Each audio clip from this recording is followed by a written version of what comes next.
Hello friends. आज बहुत दिन के बाद मैं आपके सामने आई हूँ अरुणा जौहरी। तो एक बार मेरा अरुणा जौहरी का आप सभी को बहुत बहुत नमस्कार। और आप ये देखिए कि टाइम भी कौन सा है। बस आज 16 तारीख हो गई, दिसंबर 2025 की 16 तारीख, और साल यूं ही धीरे धीरे करके खिसकता हुआ चला गया। बहुत सारी खुशियां लाया, बहुत सारे कष्ट लाया, और बहुत सारे हमारी स्ट्रगल्स को लाया, और बहुत सारी हमारे लिए कहीं कहीं थोड़ा मोड़ा इतनी सब जो खुशियां हैं तो उसमें इतना सा दुख भी आ गया। तो हम क्या करेंगे, इस साल को कोसेंगे कि भगवान का धन्यवाद हाथ ऊंचा उठा करके देंगे कि हे ईश्वर, आपका बहुत बहुत धन्यवाद कि ये साल हमारा अच्छे से निकल गया और हम एक साल का अनुभव और ले पाए। उम्र नहीं बढ़ी हमारी, ना ही हमारी उम्र घटी, पर एक साल का अनुभव हमारे साथ में जुड़ गया। चाहे वो इतना छोटा सा बच्चा है, और चाहे वो कोई जवान व्यक्ति है, और चाहे बूढ़ा व्यक्ति है, और हम अपनी उन आदतों से अभी भी बाज नहीं आते कि जरा सा दुख तकलीफ आई, जरा से कष्ट आए, और हम उस ईश्वर को कोसने लगते हैं कि भगवान तो हमारे साथ में न्याय कर ही नहीं रहे, भगवान हमारा हमेशा बुरा ही करते हैं, कभी अच्छा ही नहीं होती हमारे साथ। हम जितना भी कर लें, भगवान को कितनी भी प्रार्थना कर लें, यानी हमने इतनी सी प्रार्थना करी, दिन में सुबह उठ के एक हल्की सी घंटी बजा दी और एक दिया जला दिया, और हमने सोचा कि हमारी पूरे जीवन की, पूरे दिन की 24 घंटे की पूरी हमारी ड्यूटी पूरी हो गई। लेकिन ऐसा नहीं होता। जब आप 24 घंटे उस ईश्वर को अपने मस्तिष्क में, अपनी जिह्वा पर रखते हैं, अपने दिल में बसा के रखते हैं, तभी वो ईश्वर जो है वो आपके साथ में हमेशा है। चाहे आप याद रखो चाहे नहीं रखो, ईश्वर तो है ही साथ में। जैसे माता पिता, आप उनको माता पिता मानो या ना मानो, पर वो हैं आपके माता पिता। उसी तरह से वो ईश्वर हमारा माता पिता सब कुछ है, और हमें हर वक्त देख रहा है, हमारी हर समय मदद कर रहा है। तो शुक्रगुजार होना सीखिए, शुक्रगुजार होइए। इस साल के अंत में अभी तो देखिए 31 दिसंबर आने दीजिए, क्या हो हल्ला होगा क्लबों में, और जगह जगह लोग पार्टियां करेंगे, ये सब कुछ करेंगे, लेकिन एक सेकंड के लिए भी शुक्रगुजार नहीं होंगे उस ईश्वर के लिए कि जिसने कि आपको ये जीवन दिया, इतना सारा धन दौलत दिया। चाहे वो आपके पर्स में 10 रुपए रखे उसने, पर 10 तो थे ना।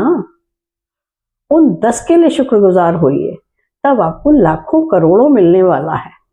और देखिए, हर समय धन्यवाद देते रहिए भगवान को, तो बस बरसात ही बरसात होगी। ये सबसे अच्छा तरीका है अपनी सारी खुशियां वापस लाने का। यानी पिछले हम क्या करते हैं, जनरली हम लोग क्या करते हैं कि हम भविष्य के बारे में चिंता करते रहते हैं, जैसे सब कुछ करता धरता हम ही है, और भूतकाल में हमने जो गलतियां की हैं उनको नहीं याद करते, लेकिन दूसरों ने जो हमारे साथ में गलतियां की हैं उन्हें हम याद कर करके और उनके बारे में चर्चा कर करके अपने साथ में और बुरा और बुरा और बुरा लाते रहते हैं।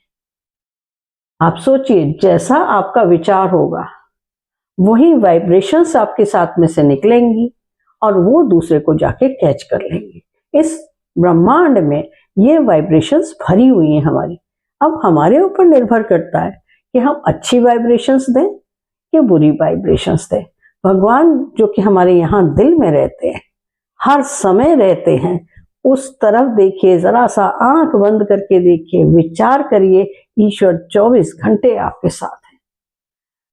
एक बार क्या हुआ कि भगवान ने मनुष्य तो बना दिया, लेकिन अब उसे चिंता हुई कि जैसे ही मनुष्य को पृथ्वी पर उन्होंने छोड़ा, तो उसने तरह तरह की अपनी इच्छाएं दिखानी शुरू कर दी कि मुझे खाना चाहिए, मुझे कपड़ा चाहिए, मुझे परिवार चाहिए, मुझे ये चाहिए, मुझे वो चाहिए। अब ईश्वर परेशान हो गए, और वो गए सारे देवी देवताओं के पास में।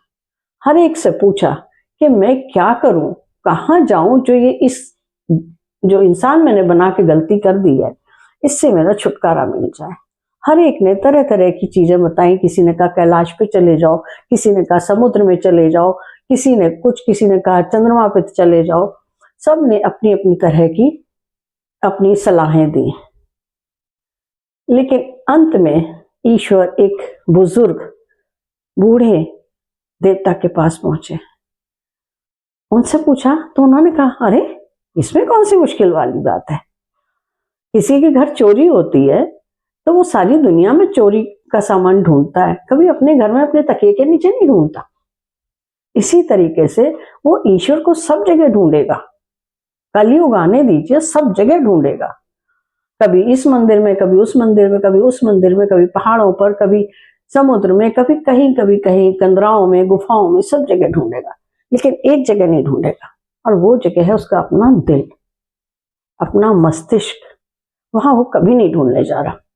आंख बंद करके देखेगा ही नहीं, वो आंख खोल के अंधों की तरह से भागता रहेगा कि आज इस मंदिर चले जाए, आज उस मंदिर चले जाए, मस्जिद चले जाए, गिरजा चले जाए, यहाँ चले जाए, वहां हर जगह वो जाएगा, लेकिन अपने अंदर नहीं देखेगा। तो आपको अगर छुपना है कहीं, तो इंसान के दिल में अपनी जगह बना लीजिए।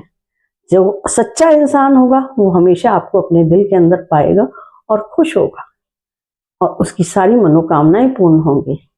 तो मेरा हाथ ऊंचा करके ईश्वर से प्रार्थना है कि आप सबकी भी नए आने वाले साल में सारी मनोकामनाएं ईश्वर पूरी करें, और सबको सद्बुद्धि आए कि ईश्वर हमारे अंदर ही है, कहीं बाहर नहीं है।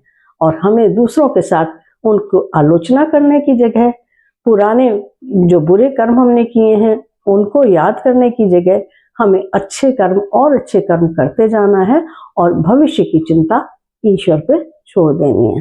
फिर मिलूंगी नेक्स्ट वीडियो के साथ। तब तक आराम से रहिए, ईश्वर को भजते रहिए और सुखी रहिए। यही मेरी मनोकामना है। आपसे हाथ जोड़कर विनती है कि अभी तक आपने मेरे चैनल को सब्सक्राइब नहीं किया है तो फटाफट से सब्सक्राइब कर दीजिए, और हाँ, उसके साथ ही एक बेल आइकन बना हुआ है, उसको भी प्रेस कर दीजिए, जिससे कि आपको मेरे आने वाले वीडियोस की नोटिफिकेशंस मिलती रहे, और साथ के साथ जितने भी लोग हैं उनकी इच्छाएं पूरी होती रहें। और एक लाइक का बटन जरूर दबा दीजिएगा, और एक अच्छा सा कमेंट भी दीजिएगा। साथ में ये बताइएगा कि आपने मेरे वीडियो को कहाँ से एंजॉय किया। फिर मिलेंगे नेक्स्ट वीडियो के साथ। Till then, have a nice day.